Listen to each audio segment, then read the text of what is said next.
माळशेंद्र येथे 8वीच्या विद्यार्थ्यांचा निरोप समारंभ। निरोप देताना विद्यार्थी झाले भावुक।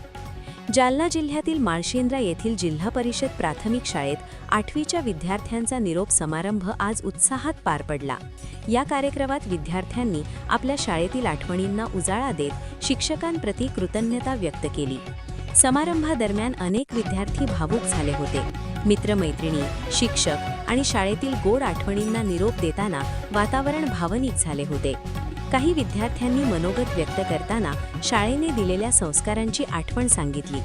शाळेतील शिक्षकांनी व मान्यवरांनी यावेळी मार्गदर्शन केले। यावेळी सरपंच विजय लहाने यांनी विद्यार्थ्यांना पुढील वाटचालीसाठी शुभेच्छा दिल्या। हे जे लेकरं आमच्या शाळेचे जे विद्यार्थी आहे ते चांगले शिकून 8 वर्ष या शाळेमध्ये शिकले आणि शिकून आता इथून पिंपळगाव इथं एक शाळा आहे आणि त्या शाळेमध्ये जाणार आहे ते लालबहादूर शाळा म्हणून आहे। ती 6 किलोमीटर गावापासून दूर शाळा आहे आणि त्या शाळेमध्ये जात असताना आता सेंडअपचा कार्यक्रम म्हणजे निरोप समारंभाचा कार्यक्रम इथल्या शिक्षक लोकांनी ठेवला होता जिल्हा परिषद शाळेमध्ये। आम्ही ग्रामपंचायतच्या वतीने त्यांचं स्वागत केलेलं आहे आणि सर्वप्रथम ह्या निरोप समारंभ जो ठेवलेला आहे ते सर्व लोकांना ठेवलेला आहे मुलाला हाताशी धरून आणि मुलाला उत्साह देण्यासाठी।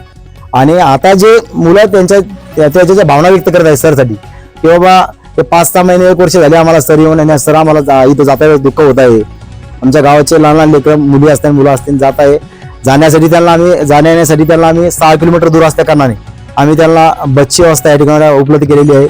मागच्या 2 वर्षापासून आम्ही या गावासाठी बस चालू केलेली आहे। आमच्या गावाला बस फक्त रोडला दिसत होती हवेला, पण आज आम्ही या डोंगरा खोंगराच्या गावामध्ये सुद्धा बस या ठिकाणी उपलब्ध केलेली आहे।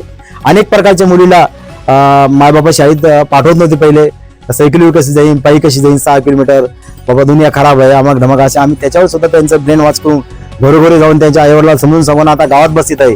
तुमच्या दरुजातून मुलगी बसती आणि शाळेत उतरते आणि शाळेतून बसती आणि दरुजात उतरते, काय घाबरायचं आहे असं म्हणून आम्ही घरच्या लोकांना कन्व्हिट करून आता आमच्या गावातून 21 ते 22 मुली या ठिकाणी पिंपळगाव शाळेमध्ये येणाऱ्या वर्षामध्ये आता ऍडमिशन घेत आहे। मी सर्वप्रथम त्या मुलीला या ठिकाणी शुभेच्छा देतो आणि